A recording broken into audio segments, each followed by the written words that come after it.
मोर सिंह के यहाँ वैसे तो कोई चीज की कमी नहीं थी, पर हाँ एक टीवी था जिसके चलते घर में आए दिन भूकंप आया जाया करता था। होता कुछ यूं था कि सुबह से शाम तक उसका बच्चा मुन्ना टीवी पर कार्टून देखा करता था और फिर शाम को उसकी पत्नी रमा सीरियल। एक बार जो पत्नी सीरियल में घुस जाती तो फिर चाहे घर में उसकी सासू आ जाए या मोर सिंह की आंखों में आंसू, वो हटने का नाम नहीं लेती थी।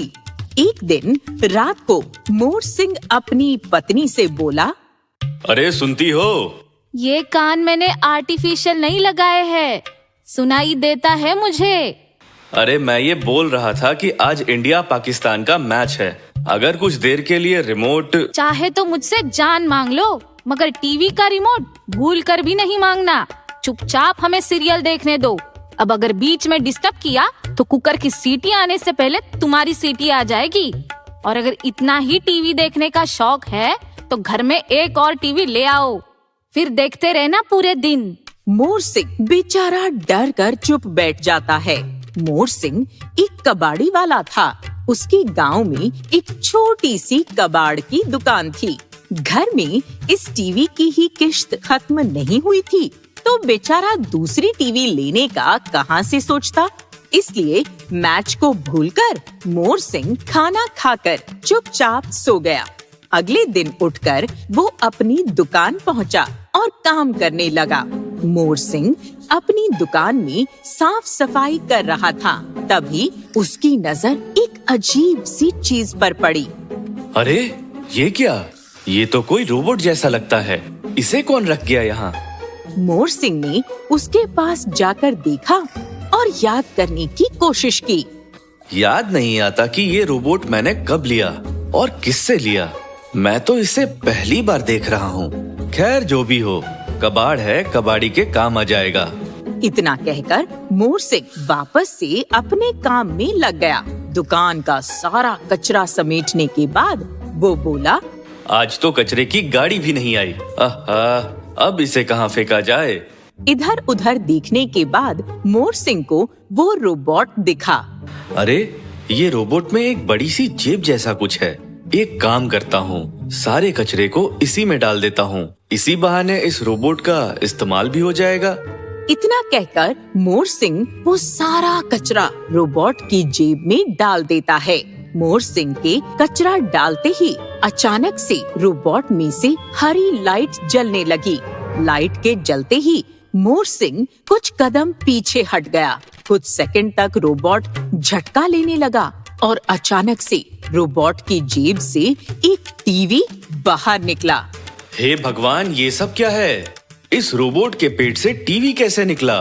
कुछ सेकंड तक मोर सिंह ने रोबोट को ठीक से देखा और फिर उसे समझ आ गया कि ये कोई मामूली रोबोट नहीं है।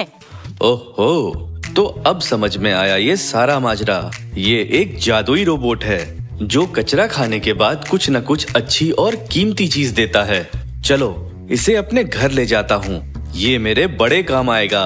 मोर सिंह जब अपने घर पहुँचा तो नया टीवी देख उसकी पत्नी चौंक गई। बोली, कल तक तो केबल वाले को देने के लिए पैसे भी नहीं थे और आज नया टीवी ले आए। अरे बेवकूफ, ये टीवी मैं नहीं लाया बल्कि मुझे किसी ने दिया है। गांव में तो तुम्हें कोई चंदा भी नहीं देता, फिर भला टीवी किसने दे दिया? ये देखो, इसने। इतना कहकर मोर सिंह पीछे हटा तो उसकी पत्नी की नजर उस रोबोट पर पड़ी। अरे अब तुम ये कार्टून जैसा क्या ले आए हो घर में? पहले ही जगह नहीं है, अब इसे कहाँ रखेंगे? जाओ बाहर निकालो इसे। अरे मूर्ख, इसे बाहर निकालना मतलब हाथ लगी लॉटरी को जाने देना। पत्नी के पूछने पर मोर सिंह ने उसे सारी बातें बताई, जिसके बाद पत्नी बेहद खुश हुई। अरे वाह, ये तो बहुत ही अच्छा और प्यारा रोबोट है। मैं कब से एक वॉशिंग मशीन लेने की सोच रही हूँ। चलिए इसे एक बार फिर से आजमाते हैं। मोर सिंह और उसकी पत्नी दोनों कुछ कबाड़ लेकर आए और रोबोट के पेट में डाल दिया। एक बार फिर से लाइट जलने लगी और कुछ सेकंड तक रोबोट हिला। जिसके बाद एक बड़ा सा वॉशिंग मशीन रोबोट के पेट से बाहर निकला। हे राम, ये तो सच में कोई चमत्कार जैसा है। मुझे तो यकीन ही नहीं होता कि इस तरह की चीज भी दुनिया में हुआ करती है। देखना रमा, अब हमारे घर में भी अमीरों के जैसे सारी सुख सुविधाएं होंगी। मोर सिंह और उसकी पत्नी बड़े खुश थे, पर कहते हैं ना, खुशी ज्यादा समय तक नहीं टिकती। धीरे धीरे सारे गांव वालों को हैरानी होने लगी।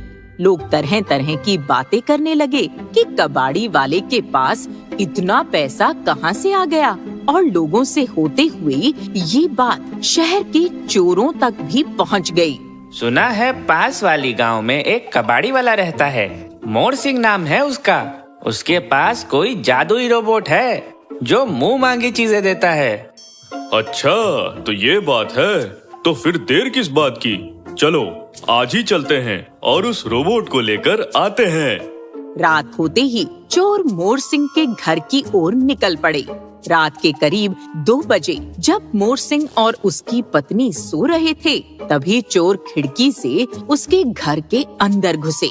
उन्होंने इधर उधर देखा और रोबोट के दिखते ही धीमे कदमों से उसकी ओर बढ़े। चोरों ने मोर सिंह के घर से वो रोबोट उठाया। तू खिड़की से बाहर जा, मैं ये रोबोट उठाकर तुझे देता हूँ, फिर हम यहाँ से निकल चलेंगे। और खिड़की के सहारे उसे बाहर लेकर निकल गए।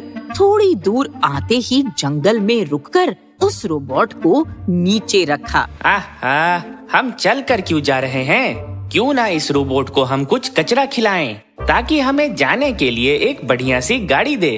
अरे वाह, ये तो बड़ा मस्त प्लान है। इतना सोचते ही दोनों चोर कबाड़ इकट्ठा करने में लग गए। दोनों ने मिलकर खूब सारा कबाड़ इकट्ठा किया, लेकिन तभी पहले चोर के मन में लालच आ गया। पहले चोर ने सोचा, अगर मैं किसी तरह इसे रास्ते से हटा दूं, तो ये रोबोट हमेशा के लिए मेरा हो जाएगा। वहीं ऐसा ही कुछ लालच दूसरे चोर के मन में भी आ गया। उसने सोचा, क्यों ना मैं इस रोबोट से कुछ ऐसा मांगू जिससे मैं इसे मार सकूं। एक बार ये मर गया तो ये रोबोट पूरी तरह से मेरा हो जाएगा। दोनों चोर ने अपने अपने मन की चीजें सोच ली थीं। दोनों ने अपना इकट्ठा किया हुआ कबाड़ रोबोट के पेट में डाला, तो बदले में एक रस्सी और लड्डू बाहर आए। दोनों ने जब एक दूसरे के सामान को देखा तो हैरान रह गए। पहला चोर दूसरे चोर से बोला, अरे लड्डू, पर ये भला किस खुशी में? ये रोबोट की मिलने की खुशी पे। तुम खाना नहीं चाहोगे? नहीं नहीं, अभी मुझे भूख नहीं लगी है। लड्डू तो ठीक है, पर तुमने ये रस्सी क्यों मंगाई? इसकी हमें क्या जरूरत? पहले चोर ने बहाना बनाकर इस बात को टाल दिया कि रस्सी आगे चलकर कभी न कभी काम आएगी। कुल मिलाकर दोनों ने अपने इरादे एक दूसरे को नहीं बताए। दोनों सही समय आने का इंतजार कर रहे थे, और तभी रात के करीब 4 बजे दूसरे चोर को प्यास लगी और वो पानी पीने के लिए एक कुएं की तरफ चलने लगा। उसे कुएं की तरफ जाता देख पहला चोर बहुत खुश हुआ। बस जैसे ही ये कुएं के पास पहुंचा, मेरा प्लान कामयाब हो जाएगा। दूसरा चोर जैसे कुएं के पास पहुंचा, उसने अंधेरे में एक जगह पर पैर रखा। वो इस बात से अनजान था कि वहाँ पर उसके लिए जाल बिछाया गया है। दरअसल पहले चोर ने रस्सी की एक गांठ बनाकर वहाँ पहले से ही रख दी थी। दूसरे चोर ने जैसे ही उस गांठ में अपना पैर डाला, पहले चोर ने रस्सी की डोर पकड़कर उसे खींच दिया। रस्सी के डोर खींचते ही दूसरा चोर सीधे कुएं में गिर गया। वो जोरों से बचाओ बचाओ चिल्लाने लगा। बेचारे को रात के अंधेरे में दिखाई नहीं दिया कि मैंने उसके लिए रस्सी की गांठ बांध रखी थी। चलो, अपना काम तो बन गया। इतना कहकर पहला चोर वापस से रोबोट के पास आया। वहाँ उसे लड्डू दिखाई दिए। उसने बोला, एक तरफ मैंने इसे मारने के लिए रस्सी मंगाई, तो दूसरी तरफ उसने मेरे लिए लड्डू मंगाए। चलो, रोबोट की मिलने की खुशी में लड्डू ही खा लेता हूँ। इतना कहते ही उसने एक लड्डू उठाकर खाना शुरू किया ही कि तभी उसका गला दुखने लगा। वो जोरों से चीखने लगा। अरे अरे, ये क्या हो रहा है मुझे? ये मेरा शरीर नीला क्यों पड़ रहा है? लगता है ये कोई मामूली लड्डू नहीं है, बल्कि जहर वाले लड्डू हैं। अरे अरे, मैं मर जाऊंगा। बचाओ बचाओ, मुझे बचाओ बचाओ। और बस कुछ ही सेकंड में पहला चोर भी दूसरे चोर के पास पहुंच गया। उसके मरते ही सभी गांव वाले वहां इकट्ठा हो गए। दरअसल दूसरे चोर के चिल्लाने की वजह से गांव वालों की नींद खुल गई थी, इसलिए उसकी आवाज सुन सब लोग वहां पहुंच गए थे।